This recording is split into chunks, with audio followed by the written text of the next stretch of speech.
vez, ainda romantismo, assunto longo, importante, e é por isso que nós estamos estudando. Temos objetivo, passar no vestibular, esse período complicado que vivemos, parece até segunda geração romântica, né?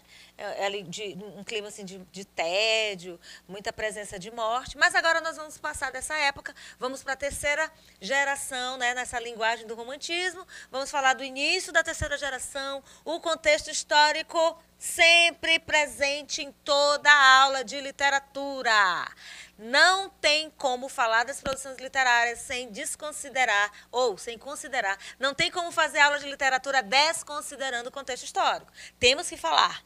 Ah, professora, toda vez sim, sim, sim. E para ficar melhor ainda, converse com seu professor de história, para ele aprofundar. E você vai ver que fica mais fácil, gente. As características de tudo que acontece no mundo, de tudo que acontece no país, vai influenciar diretamente na produção literária.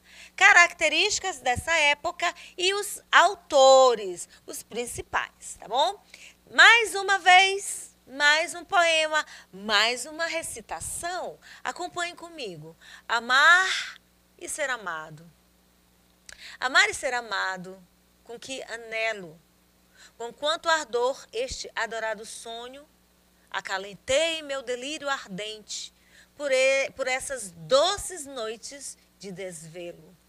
Ser amado por ti, o teu alento, e bafejar-me a abrasadora frente.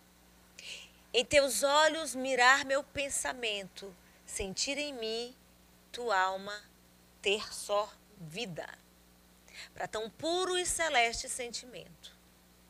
Ver nossas vidas quais dois mansos rios, juntos perderam-se no oceano. Beijar teus dedos em delírio insano, nossas almas unidas, nosso alento. Confundindo também amante amado, como um anjo feliz, que pensamento! Amar e ser amado é um poema de Castro Alves. Bom, gente, Castro Alves corporifica mais o amor, dando-lhe um toque de erotismo ao descrever o seu desejo de estar junto com o ser amado. Nas gerações antecedentes, o amor idealizado e platônico é a figura central. Platônico, gente, de Platão mesmo. Esse amor idealizado não vivenciado. Mas agora há um ser real pelo qual se expressa sentimentos de forma livre e também com menos subjetividade. Ou seja, a descrição é mais fiel à realidade que envolve o sentimento daquele que ama. Então, assim, aquela idealização, aquele pessimismo lá da segunda geração dá lugar a uma nova forma idealista, algo mais possível, algo mais próximo dessa realidade entre o amor, o amante e o amado, tá? Amante é aquele que ama, amado é aquele que é amado. Estamos na terceira geração romântica e participantes e influenciadores do processo político, social e cultural do Brasil da época, os autores dessa geração tinham o tema da liberdade como o principal de suas produções. A terceira geração romântica é também chamada de geração condoeira, tá? Por causa do pássaro condor, tá? Porque ela foi marcada pela liberdade e uma visão mais ampla, características da ave que habita na Cordilheira dos Andes, como eu já falei, o condor. Então, geração condoreira, tá certo? Nesse período também a literatura sofre forte influência do escritor francês Victor-Marie Hugo, recebendo o nome de geração hugoana. Victor Hugo, que nasceu em 1808, morreu em 1885. Ele foi um poeta, dramaturgo e estadista francês, autor de romances conhecidos como Os Miseráveis, O Homem que Ri e O Corcunda de Notre Dame, Cantos de Crepúsculo, entre outras célebres obras. Foi eleito para a Academia Francesa de Letras. Então, essa terceira geração tem a influência aí do Victor Hugo e é chamada de geração hugoana. Olha só, a segunda geração tem a influência do Lord Byron, né, o byronismo. E aqui a gente tem um outro autor, Victor Hugo, fazendo este papel de influenciador, né? Seria nos dias de hoje o digital influencer. Aquela pessoa, hoje em dia a gente tem recebe influência? Sim. Por que tanta celebridade tem seguidores no Instagram, hein? É de graça? Não.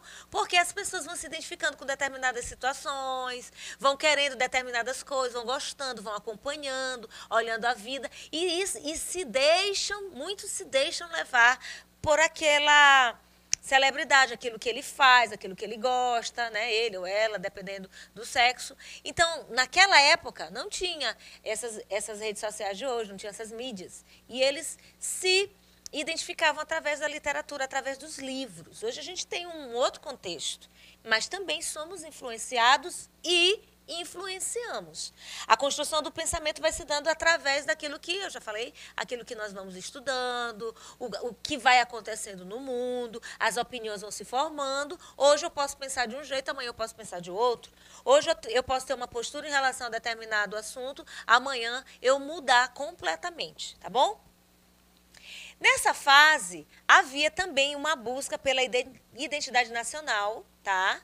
Contínua, desde a primeira geração, mas não apenas com foco nas etnias europeia e indígena, mas também na identidade negra. Aqui, você lembra que na primeira geração o negro fica de fora das produções? Porque o herói nacional era o índio. Mas aqui, na terceira geração, o negro passa a ter um papel mais expressivo. Haja vista, gente, a escravidão. O abolicionismo foi bastante explorado pelos escritores, com destaque para Castro Alves, que ficou conhecido como poeta dos escravos. Embora nós tenhamos começado a nossa aula recitando um poema de Castro Alves falando de amor. Ele também tinha a sua contribuição como o poeta do amor, mas ele se destaca como poeta dos escravos, porque ele foi um grande ativista no movimento abolicionista da época. O abolicionismo, né? A poesia desse período volta-se para a defesa da República e do abolicionismo. Com isso, o foco das produções está concentrado nos pobres, nos marginalizados e negros escravizados.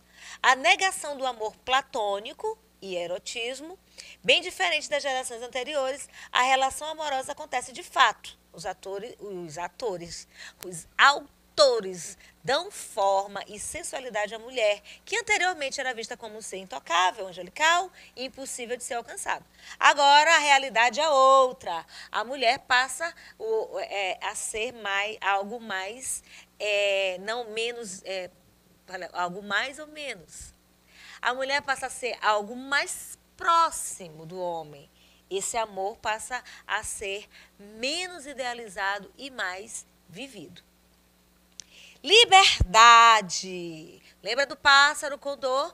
É o tema da terceira geração. A liberdade. O pássaro condor tem uma visão mais ampla, quando ele está na parte mais alta, né? Está voando e tal. Então, quanto mais alto você estiver, né? Você vai ter uma visão ampla, você vai ter maior amplitude das coisas. Estão revoltados ante as injustiças sociais. Os autores acreditavam que, como o condor, tinham capacidade de olhar de um ponto mais alto as questões sociais e, por isso, informar a sociedade sobre a realidade em que viviam de forma a conscientizá-la do ideal de liberdade, ou seja, eles se sentiam capazes de influenciar a forma de pensar e colaborar para mudanças sociais. É óbvio, os artistas, os poetas, os escritores, né, nós estamos falando aqui da arte literária, mas isso também se estende na pintura, na música, na escultura. Os autores, os artistas, eles têm influência sobre uma sociedade. A forma como ele se posiciona, como ele escreve, o que ele defende, vai fazer com que aquele público, o qual ele tem como seguidores, né? Hoje em dia a palavra é seguidor, né? Aquele público que ele consegue influenciar possa vir a refletir sobre algumas questões. E nessa época aí o Castro Alves, Castro Alves, por exemplo, se engajou no movimento abolicionista. Então, as pessoas começaram a refletir sobre essa questão da escravidão, sobre a posição do negro, a pobreza, as questões sociais evidentes naquela época e hoje também. Hoje, nós podemos ter produções que façam com que nós acordemos para certas situações que vivemos no nosso país.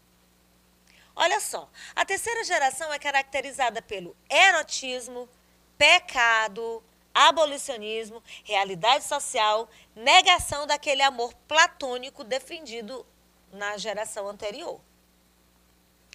Quem foi Castro Alves? Foi um dos últimos grandes poetas do romantismo no Brasil. Sua obra representa, na evolução da poesia romântica brasileira, um momento de maturidade e transição. Sua visão mais objetiva, diante da realidade, aponta para o movimento literário seguinte, o realismo, que já predominava na Europa. Eu já disse em outras aulas, eu vou falar novamente. Olha só, tem um período para o romantismo, dividido em 3 gerações, muito tempo. Só que o tempo vai passando, as ideias vão se construindo, vão se modificando. O abolicionismo fez com que muitas pessoas pensassem na forma como o homem estava dando tratamento ao seu semelhante, o escravo.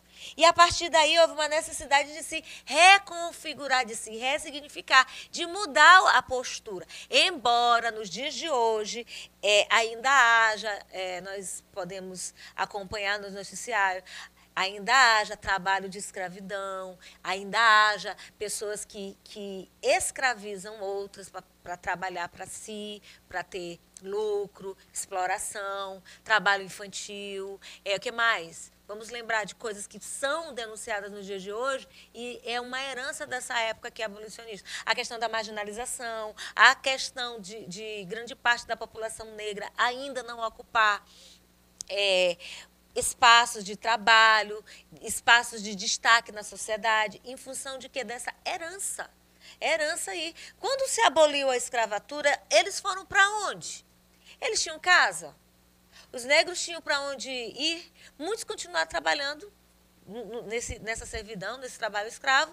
Outros foram para as regiões diferentes, tentar a vida e sem casa, sem comida. Como era que iam sobreviver? Acabaram ficando à margem da sociedade. Essa marginalização é uma herança dessa época. Algo a ser repensado, algo a ser questionado, algo a ser feito pelas autoridades, né, em relação a essa questão tão visível, tão latente, tão óbvia ainda nos nossos dias, certo? Ele é considerado o poeta dos escravos porque ele era sensível aos grandes problemas sociais de seu tempo. E aí ele expressa sua indignação na obra Navio Negreiro, que nós vamos ver agora. Acompanhe aí no slide. Senhor Deus dos desgraçados, dizei-me vós, Senhor Deus, se é loucura, se é verdade, tanto horror perante os céus. Ó mar, por que não apagas com a esponja de tuas vagas, de teu manto este borrão? Astros, noites, tempestades, rolai das imensidades, varrei os mares, tufão. Quem são estes desgraçados que não encontram em vós mais que o rir calmo da turba, que excita a fúria do algoz? Quem são? Se a estrela se cala, se a vaga à pressa resvala, como um cúmplice fugaz, perante a noite confusa, dize-o tu, severa musa, musa libérrima audaz. São os filhos do deserto, onde a terra esposa a luz, onde vive em campo aberto a tribo dos homens nus. São os guerreiros ousados que com os tigres mosqueados combatem na solidão.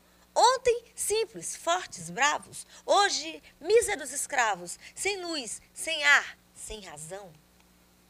São mulheres desgraçadas, como Agar o foi também, que sedentas alquebradas, de longe, bem longe, vêm, trazendo com tíbios passos, filhos e algemas nos braços, nalma, lágrimas e fel. Como Agar sofrendo tanto que nem o leite de pranto tem que dar para Ismael. Lá nas areias infindas das palmeiras do país, no país, nasceram crianças lindas, viveram moças gentis. Passa um dia a caravana, quando a virgem na cabana cisma na noite dos véus. Adeus, ó choça do monte, adeus, palmeiras da fonte, adeus, amores, adeus. Ah, que coisa mais triste! E eu quero te chamar a atenção para este poema, Navio Negreiro, onde o autor faz uma comparação, ele traz um texto, ele fala de Agar no deserto, Ismael, você já ouviu falar disso? Ele traz uma citação bíblica.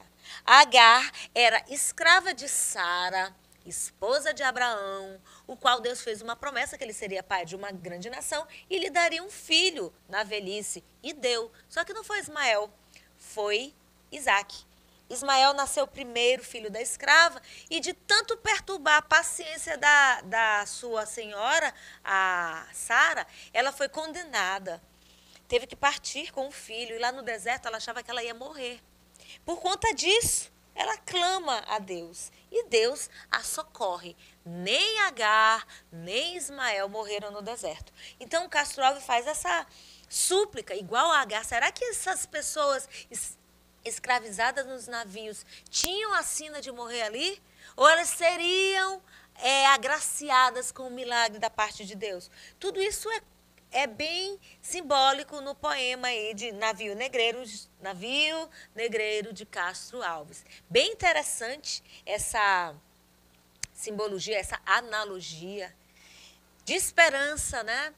De um futuro talvez não muito longe, mas ele lutava por essa causa e trazia nos seus poemas para quê? Para sensibilizar uma sociedade, para que a sociedade junto com os artistas viessem a reivindicar essa abolição, esse fim da escravidão.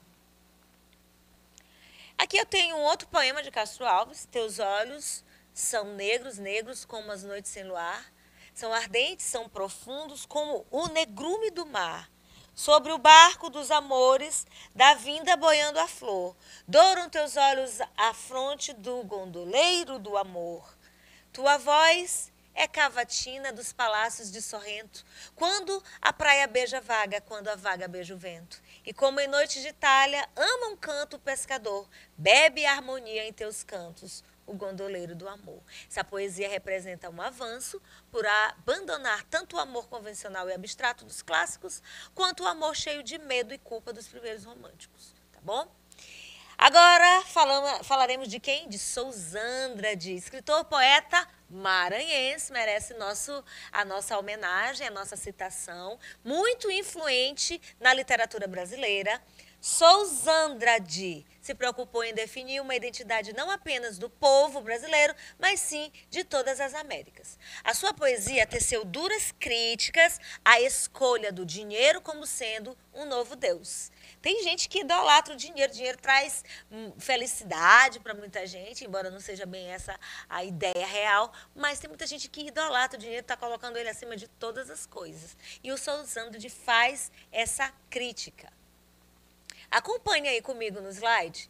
Em muitos dos seus poemas, o autor retrata a vida e a cultura de povos nativos da Bolívia e do Peru e utiliza imagens da natureza para simbolizar a exuberância da natureza americana, sobretudo das áreas ainda intocadas pelos colonizadores. Outro tema bastante presente em seus poemas são as fortes industrializações europeias e norte-americanas e a inversão do valor advinda da postura capitalista. Crítica? Sim. Tem reflexão? Tem sim. Como? Através da produção. Sousandrade traz isso para nós. E em 1857, ele publicou seu primeiro livro de poesia chamado Harpas Selvagens, e a sua obra mais se destaca é o poema O Gueza, baseado na lenda indígena Gueza Errante, onde um adolescente que foge para Nova York para não ser sacrificado como oferenda a deuses e lá passa a conviver com capitalistas. Sousandrade é uma grande expressão do romance brasileiro da terceira geração. Nota também que, apesar do Castro Alves ser conhecido como o poeta dos escravos, ele também se destaca falando de amor. Bom, né? Vamos ficando por aqui? Compliquei?